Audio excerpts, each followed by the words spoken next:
Nós vamos dar continuidade à leitura do livro Pecados Intocáveis, capítulo 7, Impiedade, parte 2. Mas o que significa fazer tudo para a glória de Deus? Significa que faço as refeições, dirijo o carro, vou às compras e relaciono-me com as pessoas tendo dois objetivos em mente. O primeiro é fazer tudo de modo que agrade a Deus. Quero que Deus fique contente com o meu jeito de realizar até as coisas mais simples do dia a dia. Assim, oro pelas circunstâncias que me aguardam, pedindo que o Espírito Santo dirija meus pensamentos, palavras e ações de modo que agradem a Deus. O segundo objetivo é que todas as minhas ações, as minhas atitudes, honrem a Deus perante os outros. Jesus disse: assim resplandeça a vossa luz diante dos homens, para que vejam as vossas boas obras e glorifiquem o vosso Pai que está no céu. Mateus 5,16. Em contraste, Paulo escreveu sobre os judeus soberbos de Roma. Tu, que te glorias na lei, desonras a Deus pela transgressão da lei?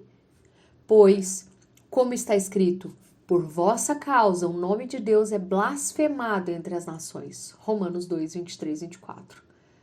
Pense desta forma. Se todas as pessoas com quem você interage no decorrer do dia sabem que você confia em Jesus como Salvador e Senhor, suas palavras e ações estão glorificando a Deus perante elas?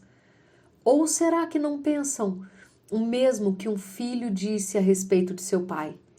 Se Deus é igual ao meu pai, não quero nem saber dele. Tomara que nenhum de nós seja igual a esse pai cujo tratamento abusivo que dispensava ao filho era uma blasfêmia contra Deus. Por outro lado, estamos nos empenhando para glorificar a Deus diante dos outros? Buscamos glorificá-lo em oração e de modo consciente no que dizemos e fazemos durante o dia? Ou realizamos nossas tarefas pensando pouco ou nem sequer pensando em Deus? Um indicador ainda mais exato de nossa inclinação à impiedade é o nosso desejo minguado de ter um relacionamento íntimo com Deus. O salmista disse: assim como a corça anseia pelas águas correntes, também minha alma anseia por ti, ó Deus. Minha alma tem sede de Deus, do Deus vivo. Quando irei e verei a face de Deus?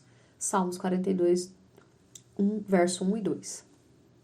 Esse não é um texto isolado. No Salmo 63, 1, Davi fala que tem sede de Deus e que o busca ansiosamente. No Salmo 27, verso 4, ele manifesta seu desejo de habitar na presença do Senhor para contemplar sua beleza. Era isso que os homens santos do passado desejavam. Mas hoje em dia poucos de nós se interessam por essas coisas. Alguém pode ser moral e correto ou até bastante ocupado no serviço cristão e mesmo assim ter pouco ou nenhum interesse em desenvolver um relacionamento íntimo com Deus. Isso é uma das marcas da impiedade. Deus é o foco da vida do cristão piedoso. Cada situação, cada atividade, seja no reino espiritual, seja no terreno, é vista através das lentes focadas em Deus. No entanto, esse foco só é alcançado por meio do relacionamento cada vez mais íntimo com Deus. Sem esse relacionamento, ninguém pode agradar ou glorificar a Deus de verdade. Se você acompanhou meu raciocínio até aqui, percebeu que nenhum cristão é totalmente puro. Com isso, de fato, verdade, existe certo grau de impiedade em nós. A pergunta que deveríamos fazer com honestidade e humildade é: até que ponto sou ímpio? Em que aspectos da vida Deus fica de fora dos meus pensamentos? Quantas de minhas ações são realizadas sem que eu reconheça a presença de Deus? A santidade total e a impiedade absoluta ficam em lados opostos de uma linha. Todos nós estamos em algum lugar no meio desses dois extremos. Jesus foi a única pessoa que teve uma vida absolutamente pura e é provável que nenhum cristão verdadeiro tenha uma vida totalmente ímpia. Mas onde estamos no espectro?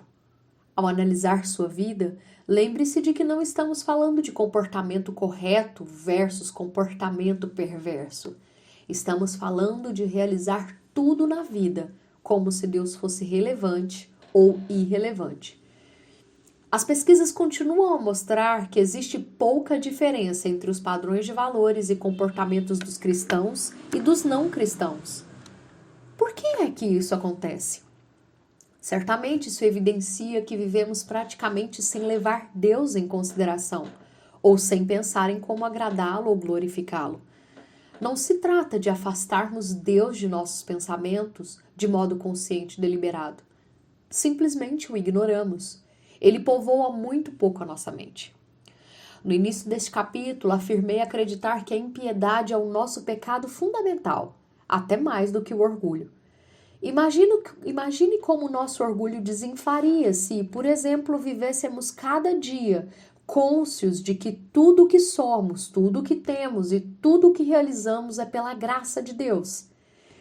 Eu e minha esposa lamentávamos o fato de duas pessoas que sempre foram simpáticas e honestas estarem se deleitando numa vida imoral.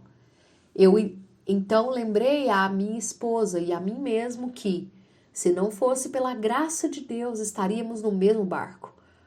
O orgulho de nos acharmos mais santos que os outros, um dos pecados aceitáveis mais comuns, é um produto direto de nossa maneira ímpia de pensar.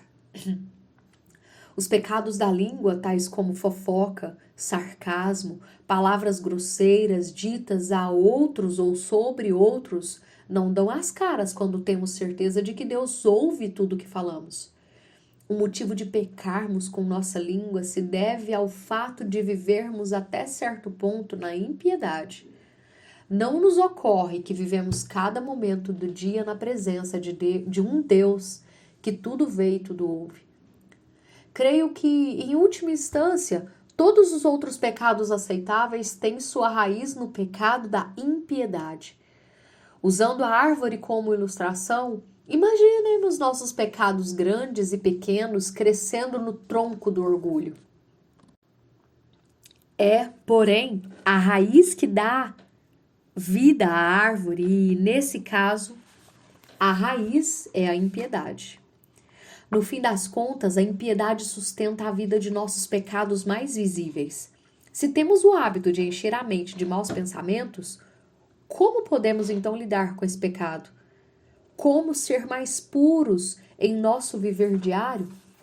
Paulo escreveu a Timóteo: mas rejeita as fábulas profanas e insensatas. Exercita-te na piedade. 1 Timóteo 4,7. O verbo exercitar vem da cultura esportiva daquela época e refere-se aos exercícios que os atletas faziam diariamente em preparo para os torneios. Entre outras coisas, implica compromisso, consistência e disciplina no treinamento. Paulo queria que Timóteo, assim como todos os cristãos de todas as épocas, fosse tão comprometido em crescer na santidade e tão intencional em sua busca como agiam os atletas que competiam por um prêmio terreno. No entanto, acho que a maioria dos cristãos dificilmente ou nunca pensa em se desenvolver na santidade.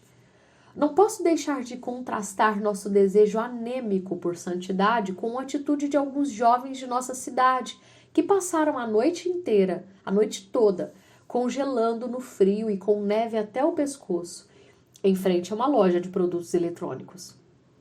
Os meninos não queriam perder a chance de comprar um videogame cuja edição era limitada.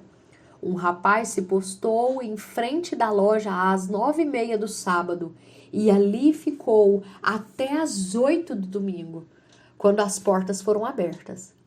Será que qualquer um de nós teria a mesma disposição quanto à santidade?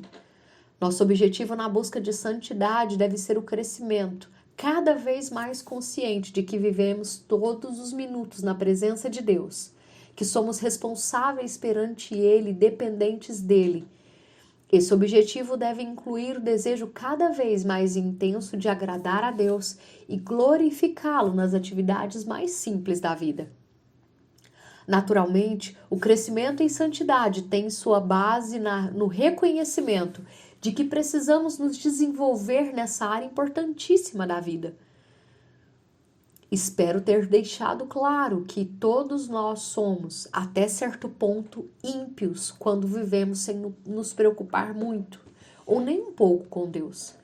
Mais uma vez, gostaria de enfatizar que você pode ter uma vida moralmente correta e frequentar a igreja com assiduidade e, mesmo assim, ser ímpio, caso não ligue muito para Deus. Sei que meras palavras impressas numa página de livro não convencem nenhuma pessoa de que ela é culpada, até certo ponto, de impiedade. Para começar, provavelmente, muita gente não acha que é pecado viver sem levar Deus em consideração. Meu único pedido é que você, em oração, analise a mensagem desse capítulo e responda honestamente. Quanto tempo você gasta pensando em Deus no seu viver diário? O que você faria diferente no dia a dia se buscasse realizar tudo para a glória de Deus? Como o termo impiedade é muito abrangente, identifique as áreas em que você é mais propenso a viver sem se preocupar com Deus. Pense no trabalho, nos passatempos, no lazer, nos programas de TV e até em seu meio de transporte. Memorizar versículos e ponderar neles em oração é sempre muito proveitoso. As sugestões: 1 Timóteo, capítulo 4, versos 7 e 8, 1 Coríntios 10, 31, Colossenses 1, 9 e 10 e Colossenses 3, 23, Salmos 42, 1, 2, Salmo 63, verso 1, Salmo 27, verso 4. Acima de tudo, ore para que Deus torne você cada vez mais consciente de que vive cada momento de cada dia debaixo dos olhos daquele que tudo vê. Mesmo que você não pense muito em Deus, Ele está sempre atento à sua pessoa e enxerga tudo que você faz, ouve cada palavra que você diz e sabe tudo que você pensa, conforme Salmo 139, 1 a 4. Além disso, Ele sonda os nossos motivos. Portanto, sejamos tão conscientes dele como ele é de nós. E assim nós concluímos o capítulo 7.